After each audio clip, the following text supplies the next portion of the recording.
চুপচাপ থাকো, একবার চোখ বন্ধ করো, নিজের বুকের ভেতরে শব্দ শোন। একটা আওয়াজ আসছে, একটা নীরব চিৎকার। আমি চাই, আমি পারি, কিন্তু আমি নিজেকে বিশ্বাস করি না। বন্ধু, আজ আমি তোমাকে এমন একটা কথা বলবো যেটা হয়তো কেউ তোমাকে কখনো বলেনি। তুমি নিজেই যথেষ্ট। হ্যাঁ, তুমি যথেষ্ট। তুমি কি সত্যিই জানো তুমি কে? তুমি কোনো সংখ্যা না, তুমি কোনো নাম না, তুমি কোনো সামাজিক স্ট্যাটাস না। তুমি একটা গল্প, তুমি একটা অমীমাংসিত কবিতা, তুমি একটা অসমাপ্ত গল্প, তুমি একটা অসম্পূর্ণ গান। কিন্তু এই গল্পটাকে কে শেষ করবে? এই গানের সুর কে খুঁজে দেবে? এই স্বপ্নটাকে কে বাস্তবে আনবে? শুধুমাত্র তুমি। তুমি সেই মানুষটা যে আজ নিজের ভেতর ডুবে আছে কিন্তু ভাঙেনি, যে আজ নিঃশব্দে কেঁদেছে কিন্তু থেমে যায়নি, যে আজ আঘাতে বিধ্বস্ত তবুও বলছে আমি এখনো হেরে যাইনি। তোমার মধ্যে শক্তি আছে, সাহস আছে, স্বপ্ন আছে, আর বেঁচে থাকা অসীম সম্ভাবনাও আছে। কিন্তু একটা জিনিস নেই, নিজের প্রতি বিশ্বাস, নিজেকে ভালোবাসা। আমরা শিখি কিভাবে অন্যকে ভালোবাসতে হয়, শিখি কিভাবে সম্পর্ক টিকিয়ে রাখতে হয়, কিন্তু আমাদেরকে কেউ শেখায় না নিজেকে কিভাবে ভালোবাসতে হয়। প্রতিদিন সকালে ঘুম থেকে উঠে আয়নায় তাকিয়ে নিজের মুখটা দেখো। সেখানে কি তুমি একজন জয়ী মানুষকে দেখতে পাও, নাকি ক্লান্ত ভাঙাচোরা অপরাধ বোধে ডুবে থাকা একটা মুখ দেখতে পাও? এই মুখটা তোমার যুদ্ধক্ষেত্র, এই মনটা তোমার রাজ্য, আর এই আত্মাটা তোমারই অস্ত্র। নিজেকে ভালোবাসা মানে কেবল নিজের সফলতাকে স্বীকার করা তা নয়। নিজেকে ভালোবাসা মানে নিজের ভুলকে মেনে নেওয়া, নিজের ভাঙাকে সম্মান দেয়া, নিজের অসম্পূর্ণতাকেও আপন করে নেওয়া। আত্মবিশ্বাস পুঁথিগত শিক্ষা থেকে জন্মায় না। আত্মবিশ্বাস জন্মায় যখন তুমি পরপর 5 বার ভেঙে পড়ার পরেও 6 নাম্বার বারে উঠে দাঁড়িয়েছ। আত্মবিশ্বাস জন্মায় যখন তুমি ব্যর্থতার মাঝে নিজের চোখের আলো রেখা দেখতে পাও। আত্মবিশ্বাস গড়ে ওঠে যখন তুমি নিজের সবচেয়ে কঠিন সময়েও নিজের হাতে হাত থেকে বলো চলো আবার শুরু করি, নতুন করে আবার জয় করি। তুমি কি জানো জেকে রাউলিং যখন হ্যারি পটার লিখেছিলেন তখন তিনি ডিপ্রেশনে ছিলেন, বাচ্চাকে নিয়ে হোস্টেলের ঘরে থেকেছিলেন, পকেটে কোনো টাকা ছিল না। প্রকাশকরা বারবার তার বইকে রিজেক্ট করে দিয়েছিল, তবুও তিনি নিজেকে ভালোবেসেছেন। তিনি বলেছিলেন তুমি পারবে, কারণ এই গল্পটা পৃথিবীকে জানতে হবে। আজ সেই গল্প কোটি কোটি মানুষের হৃদয় কেড়ে নিয়েছে, হৃদয়ের মণিকূটায় স্থান করে নিয়েছে। আরেকটা গল্প বলি, একজন ছেলে ছিল, গ্রামীণ স্কুলে পড়তো। সে এতটাই চুপচাপ ছিল যে কেউ তাকে বিশ্বাস করতো না, এমনকি তার শিক্ষক পর্যন্ত তাকে বলতো তুমি পারবে না, তোমাকে দ্বারা কিছুই হবে না, তুমি দুনিয়াতে কিছুই করতে পারবে না।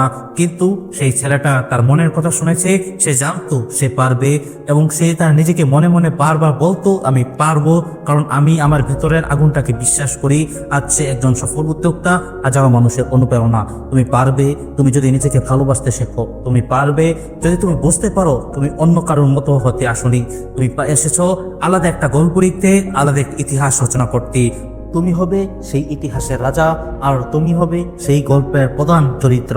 তোমার স্বপ্ন থাকবে তোমার পথের চিহ্ন, তোমার বিশ্বাস থাকবে তোমার তরণ, আর তোমার ভালোবাসা থাকবে তোমার রক্ষা কবচ।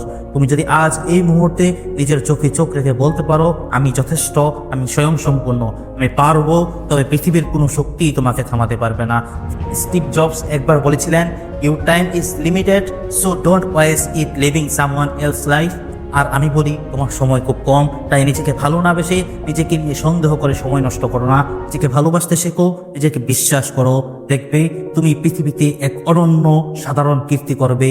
স্টিফেন হকিং তিনি চলতে পারতেন না, কথা বলতে পারতেন না ঠিক মতো, তবুও তিনি বলেছিলেন however difficult life may seem, there is always something you can do and success it. জীবন যতই কঠিন হোক, জীবনের পদে পদে কিছু না কিছু জিনিস সবসময় থাকে যা তুমি করতে পারো, এবং তাতেই তুমি সফল হতে পারো। এই বিশ্বাসই তাকে মহাকর্ষীয় শক্তির মতো অমর করে দিয়েছে। তুমি যেখানেই থাকো, যেমন অবস্থাতেই থাকো, একবার নিজেকে এর ভেতর টেনে নিয়ে বলো আমি তোমাকে ভালোবাসি, আমি বিশ্বাস করি তুমি পারবে, তুমি সমস্ত কিছু জয় করবে। এই ভালোবাসাই তোমার সবচেয়ে বড় শক্তি। পৃথিবীতে সবকিছু বদলাতে পারে, মানুষ বদলায়, সময় বদলায়, ভাগ্য বদলায়, কিন্তু একটা জিনিস বদলাতে দেওয়া চলবে না, তোমার প্রতি তোমার আস্থা, তোমার প্রতি তোমার বিশ্বাস, তোমার প্রতি তোমার ভালোবাসা। যে নিজেকে ভালোবাসে তার হৃদয় থেকে আলো ছড়ায়, সে অন্যকে না বলেও সাহস যোগায়, তার উপস্থিতি থেকেই শক্তি ঝরে পড়ে। তুমি একবার নিজেকে ভালোবাসতে শিখে গেলেই এই পৃথিবীতে আর কেউ তোমার স্বপ্ন কেড়ে নিতে পারবে না, কারণ যে নিজেকে ভালোবাসে সে কখনো ভেঙে পড়ে না, সে গড়ে উঠে নতুন করে, সে আবার গড়ে তোলে নতুন এক স্বপ্ন নতুন এক আমিকে, নতুন এক জগৎকে।